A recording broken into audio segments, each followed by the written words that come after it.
So that brings me to my first guest tonight, Bobby Chacon. He's a retired FBI special agent, and he is a good friend of the show.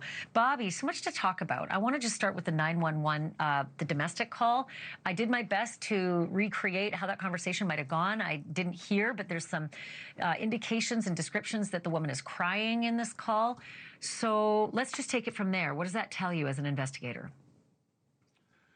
Well, obviously, she was distressed enough to call 911. So at that moment that she's calling 911, she was in fear of being harmed, because that's why you call 911 in those type of situations. I assume they played that tape for the family members and said, you know, is this the wife? Do you recognize this voice? You know, they could have had friends over. They could have people staying at their house. I don't know. They'd have to go back 9 months and see if they were living in that house or if they had, you know, guests there or whatever. And then you play the tape and say, is this her voice? Is this the wife's voice?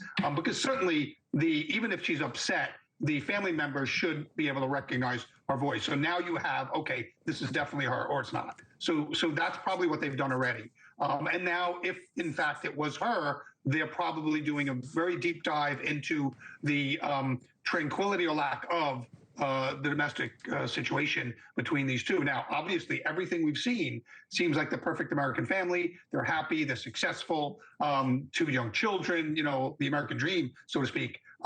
But, you know, you and I have both seen cases where that, you know, on the surface, it looks like one thing and below it's another thing. So I'm not saying that is in this case. I'm not disparaging anybody. I'm saying investigators is something that I'm sure they're looking at. Let me ask you this. I'm used to hearing crickets when something happens in a rural part of the country. It's hard to find clues in a rural part of the country. There aren't doorbell cams everywhere. The cops are usually a long way away. People can make an escape before a body's even found. This is downtown Columbus. Why is it that we've heard nothing in over a week about clues? Why is it just that one little grainy backyard alley cam? Why not a hell of a lot more video in downtown Columbus? Well, I think one thing struck me. It seems just like in the Jussie Smollett hoax attack, where in Chicago was the coldest night on record. I think they call it a polar vortex. It was very, very, very cold. You know, in Ohio that night. I think it was in the low 20s. Nobody was out at 2 a.m. in that kind of weather, and so there was probably nobody else on the street. Now that could be an aid to them if that's what happened in Chicago when they were able to follow those two individuals, because they were the only ones on the street. Because it's night, it's the middle of the night, and it's so cold that no one's out. So I think if they get more video of this individual, they'll be able to track him. But whether they have that or not, I mean, I have to assume they don't, or they would have put it out just like they put this out. So usually in a homicide, if there are other people present at the crime scene, it is a boon to investigators, right? They get all sorts of information from whatever, ear witnesses, eyewitnesses, etc.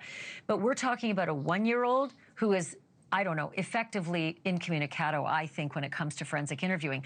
But a 4-year-old is a little more cognizant of big bangs in the night.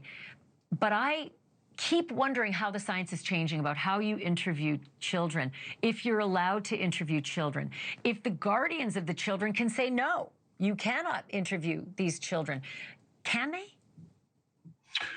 Well, on the federal level, you have the Juvenile Justice Act, which prohibits that. The guardians can make that decision. And even in the rare cases that I had that involved minors who were witnesses, I would never do the interview myself. I would bring in experts. There are people that are trained and experienced in, and especially infant. So there's a range of children, right? So you have preteen, teenagers, you have young children, and like here you have a toddler, I guess, a 4-year-old. So I think there are people that are kind of very well versed and experienced in interviewing children of those different ages. And I would always bring in an expert to do that.